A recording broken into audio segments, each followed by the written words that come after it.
Assalamualaikum warahmatullahi wabarakatuh. Perkenalkan, nama saya Muhammad Said Raza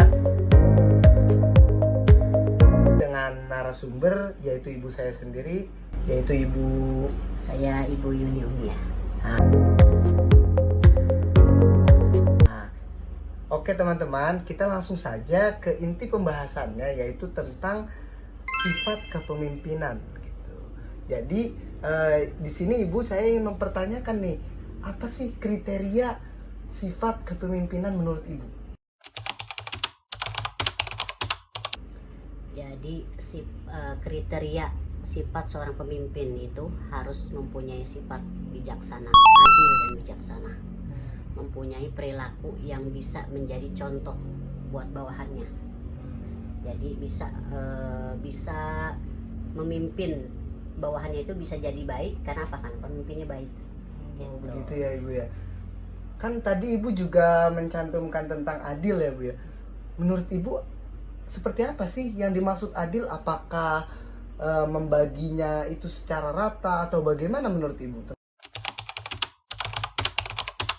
Adil itu bukan berarti membagi secara rata. Menurut pandang saya, adil itu adalah menempatkan sesuatu sesuai tempatnya, sesuai porsinya.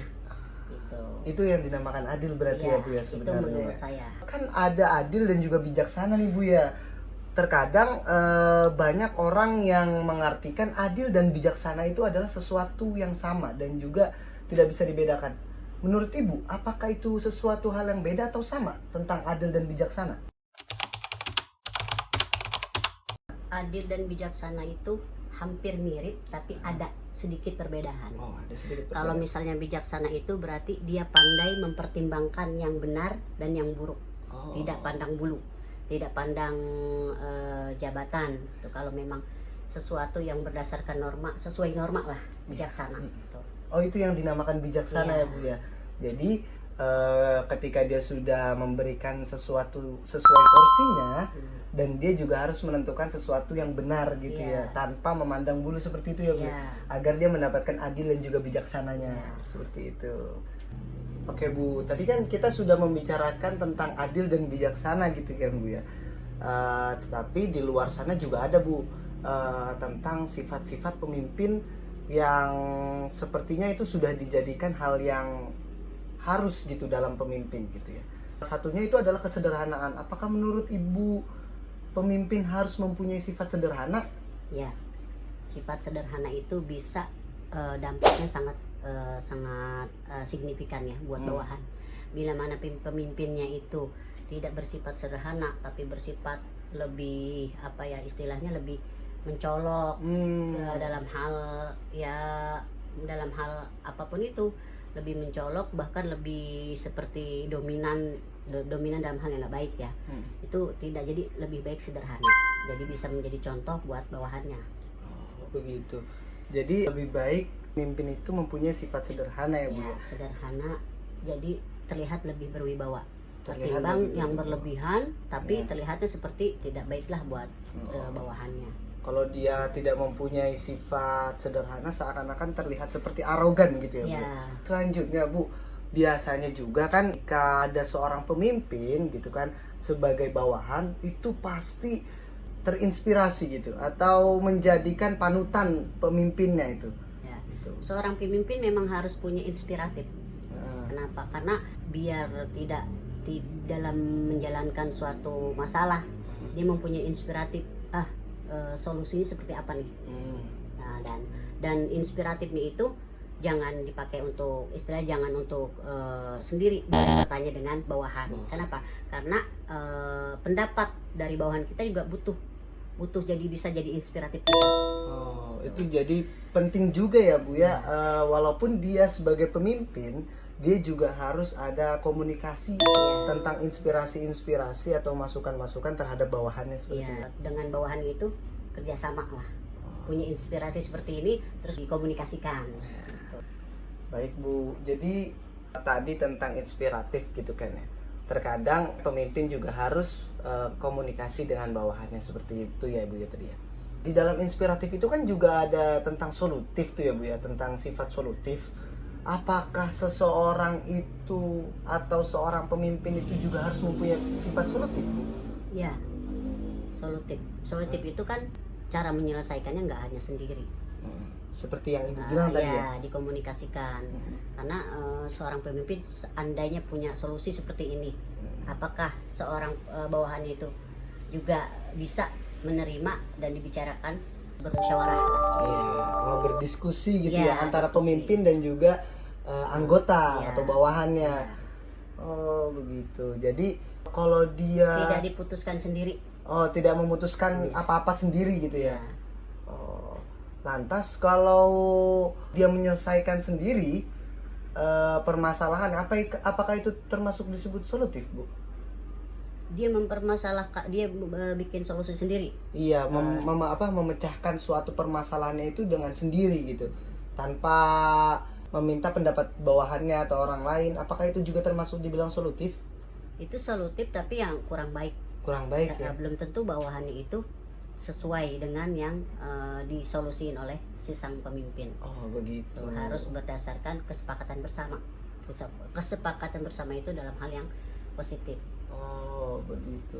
Jadi pada intinya seorang pemimpin itu harus mempunyai sifat solutif yang mana dia bisa berkomunikasi dengan bawahannya, sehingga ketika sudah menjadi solusi, maka solusinya itu berdasarkan keputusan bersama dan juga bisa dirasakan dampaknya terhadap pemimpin maupun juga bawahannya seperti itu ya. Oke. Jadi ini pertanyaan terakhir nih Bu. Tadi kan kita sudah membicarakan inspiratif, solutif, setelah itu bijaksana, adil. Sekarang yang saya ingin tanyakan, apakah ketika seseorang sudah mempunyai semua sifat itu, kecuali satu, misalnya dia sudah mempunyai sifat inspiratif, dia sudah mempunyai sifat solutif, dia sudah mempunyai sifat adil, tetapi dia tidak mempunyai sifat bijaksana, apakah dia bisa menjadi pemimpin atau Sebut pemimpin.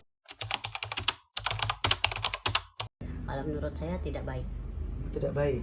Ya, tidak bisa. Dia berarti pemimpin yang tidak bijaksana. Salah satu di antara yang tadi, bila mana tidak ada di antara salah satu yang tadi, berarti dia pemimpin yang belum mencapai pemimpin yang benar-benar baik, belum mencapai pemimpin yang bisa dijadikan contoh yang baik. Oh begitu. Gitu. Tapi kalau untuk sampai dia bisa menjadi pemimpin atau tidak, itu bisa ya Bu ya? Tanpa ada yang sifat-sifat tadi, bisa aja. Iya. Tapi ya itu tadi, jadi seperti kayak otoriter. Jadi tidak mementingkan pendapat bawahan, tidak melihat pendapat bawahan. Karena kan yang merasakan itu bukan hanya pemimpin aja, bawahan pun akan harus kena dampaknya dari hasil solusi yang tadi. Oh begitu. Jadi kesimpulannya lebih baik jika dia mempunyai semua Jiwa sifat-sifat. kepemimpinan sifat yang tadi. Iya, tidak tadi itu ya Bu ya. Heeh. Berarti ketika dia ingin menjadi pemimpin, berarti dia harus mempunyai atau mempersiapkan sifat-sifatnya itu ya Bu ya, Iya. agar menjadi pemimpin yang sempurna dan bisa menjadikan atau bisa memberikan Contoh yang inspirasi, baik. contoh yang baik bagi bawahannya atau para masyarakat nanti mungkin ya Jadi Bu. kesejahteraan itu bukan hanya untuk pemimpin aja, Iya. tapi bawahannya pun jadi ikut sejahtera.